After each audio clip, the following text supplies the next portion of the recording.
मतलब की दुनिया का किस्सा ही खत्म। अब जिस तरह की दुनिया उसी तरह के हम। आजकल लोग बदल रहे हैं, हर कोई अपने मतलब के लिए साथ रहता है और थोड़े टाइम बाद बदल जाता है। और आप कहते हो खुद से, यार ये उस टाइम तक तो, कुछ टाइम तक तो वैसे, उस दिन तक तो, उस टाइम तक तो बहुत अच्छा था, आज बदल गया। क्या हो गया इसके अंदर? ऐसा क्या कमी आ गई? क्या मैंने ऐसा कर दिया जिसकी वजह से ये बदल गई, जिसकी वजह से इसने कन्नी काट ली, जिसकी वजह से इसने दूसरा लड़का पटा लिया? मेरे पास बाइक है तो उसके पास गाड़ी है क्या? उसके मेरे पास गाड़ी है तो उसके पास महंगी गाड़ी है क्या? मेरे पास गाड़ी है तो क्या सबसे महंगी गाड़ी है तो उसके पास क्या दो महंगी गाड़ियां हैं क्या? मेरे पास अगर अच्छी जगह घर है तो किसके बहुत अच्छी जगह घर है? ये सवाल हमारे आसपास घूमते हैं और बोले वाले और कम बोलने वाले लोग ये समझते हैं कि जिंदगी में कि हमारे साथ ही बुरा क्यों होता है।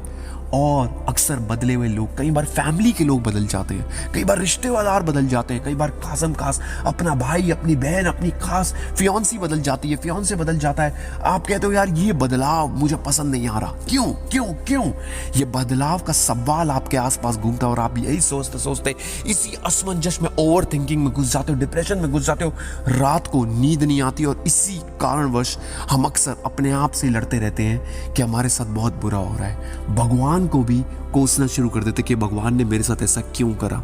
दोस्तों, आज इसकी जड़ पे चले जाएंगे और इन सारी प्रॉब्लम्स की एक ही सॉल्यूशन है। उस सॉल्यूशन को पकड़ेंगे। वो सॉल्यूशन हो सकता है आपको पता भी हो, मगर वो सॉल्यूशन बताने का मेरा नजरिया आपकी सोच को बदल देगा, आपके इस डर को खत्म कर देगा कि हाँ मुझे कैसे हासिल करना है, कैसे मुझे जिंदगी में वो सब कुछ हासिल करना है जो मेरे हाथ से रेत की तरह फिसल कर जा चुका है, जो मेरे हाथ में नहीं है। जो लड़की आपको छोड़कर चली गई वो भी कहेगी कि नहीं, इस लड़के के पास वापस चलते हैं। दोस्तों, युवराज नाम के लड़के की स्टोरी सुनाऊंगा। इस मोटिवेशन वीडियो को लाइक करना बिल्कुल न भूलना और हमारे चैनल जल्दी मोटिवेशन को सब्सक्राइब कर लेना। चाणक्य नीति और चाणक्य नीति हिंदी देखने के लिए युवराज नाम का लड़का होता है और वो अपनी फैमिली के साथ रह रहा होता है। बहुत ही फैमिली ओरिएंटेड लड़का होता है। अपने माँ बाप के लिए, भाई बहन के लिए, रिश्तेदारों के लिए हमेशा काम के लिए तत्पर रहता था। उसकी बहन की शादी हो गई थी। बहन फोन करती है, भाई तू आजा, मुझे ये काम है, तेरे जीजू और मैं जा रहे हैं। तो कहता था दीदी आ रहा हूँ, अभी आ रहा हूँ। जब अपने जीजा, वो सलमान खान होता है ना मूवी के अंदर, जो जीजा जी कहेंगे वही मैं करूंगा। जीजा जी के लिए पूरा टाइम इन्वेस्टेड। जीजा जी बोल दे यहाँ चल तो वो यहाँ चल देता था। जीजा जी बोल दे ये काम कर दे, एक नौकर की तरह उसने अपनी बहन के पति के लिए सब कुछ करा। मम्मी बोलती थी मेरे लिए यहाँ चल पड़, वो चला जाता था। पापा बोलते थे मेरा ये काम करा, चला जाता था। बिना किसी सोचे, बिना किसी समझ में वो अपने रिश्तेदारों के साथ दिन भर उनके कामों में, उनके इधर उधर के काम, बिजली का बिल, पानी का बिल, सब काम कर दिया करता था। उम्र थी मात्र 23 साल, कॉलेज हो चुका था खत्म। अब वो रियलाइज कर रहा है कि उसके रिश्तेदार, उसके खुद के माता पिता, उसके खुद के खासम खास लोग, उसके आसपास के करीबी लोग उससे काम तो करवा लेते हैं, मगर उसके बाद उसे फिर लताड़ देते हैं, प्रताड़ित कर देते हैं। कुछ कर ले, तेरे बस की कुछ नहीं है, मंद बुद्धि का जीव है युवराज तू तो, तेरे अंदर अकल नहीं है। जीजा ने अपने घर पे बुलाया, अपने बच्चे थमा दिए, तू संभाल इनको। युवराज ने पूरा दिन उनको संभाला। उसके बाद जीजा ने आकर बोला तूने इन्हें खाना नहीं खिलाया। युवराज बोला जीजा मेरे को समझ नहीं आया, मेरे को बनाना। अबे तो सीख ले मंद बुद्धि के जीव। चलो जी, जीजा की बात भी सुन ली। वापस घर गए। घर वाले कहते अरे तुझे बोला था बिजली का बिल भर दियो, भरा क्यों नहीं तूने? युवराज कहता है मम्मी मेरे दिमाग से निकल गया, वैसे मैं कल जाके भर देता हूँ, क्या हो गया, एक दिन लेट हो गया तो। अब ऐसे में उसने अपने पूरे परिवार को, अपने रिश्तेदारों को, सबको पूरा समर्पित करके अंत में उसे गाली मिली।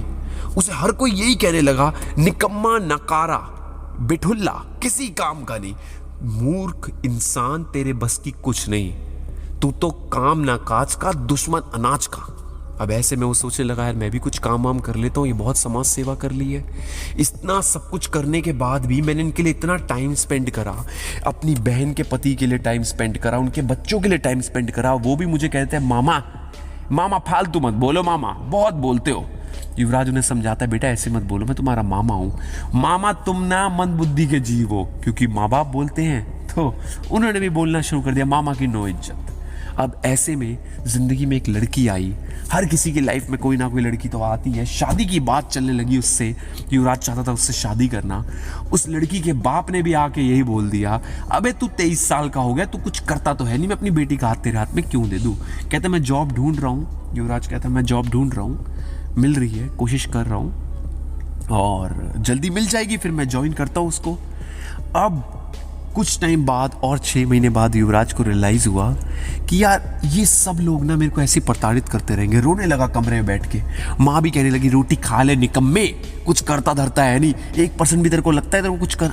अब युवराज ने सोचा यार इतनी गालियाँ सुन चुका हूँ, अब ना मैं अपने काम पे ही फोकस करता हूँ। सबके फ़ोन आए, जीजू के फ़ोन आए, जीजू मैं भी बिजी हूँ आ नहीं सकता। जीजू ने बोला मगर मेरी बात तो, फ़ोन कट, टिंग टिंग कट गया। पापा का फ़ोन आया, पापा ने कहा बेटा ये काम कर दे। पापा मैं अब जॉब ढूंढने के लिए, आपने बोला ना जॉब ढूंढ रहा हूँ। मम्मी ने कहा बेटा ये काम कर दे, बिल भर दे। मम्मी बिल भरने के लिए किसी और को बोला, मैंने जॉब ढूंढ लिया, जॉब जाना शुरू करना है मैंने। और धीरे धीरे उसने अपने काम पे फोकस करना शुरू करा, क्योंकि चमचागिरी बचपन से करी थी, उसको बॉस की चाटनी आ गई थी।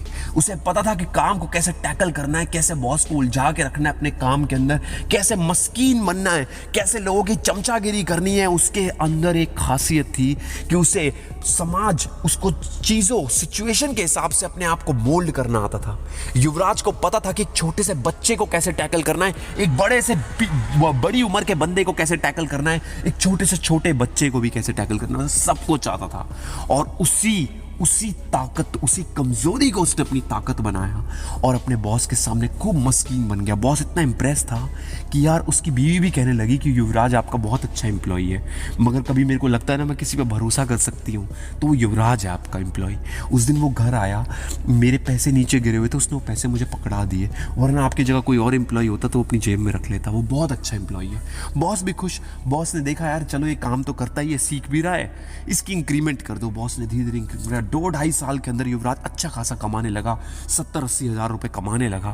अब किसी की उसने सेवा नहीं करी, किसी को उसने टाइम नहीं दिया, किसी के लिए उसने टाइम इन्वेस्ट नहीं करा, किसी बच्चे को फालतू नहीं घुमाया। सीधे बच्चों के पास जाता था, 2 आइसक्रीम उनके मुंह पे देख के फेंक के मारता था, मामा मामा मामा मामा मामा मामा करने लगे।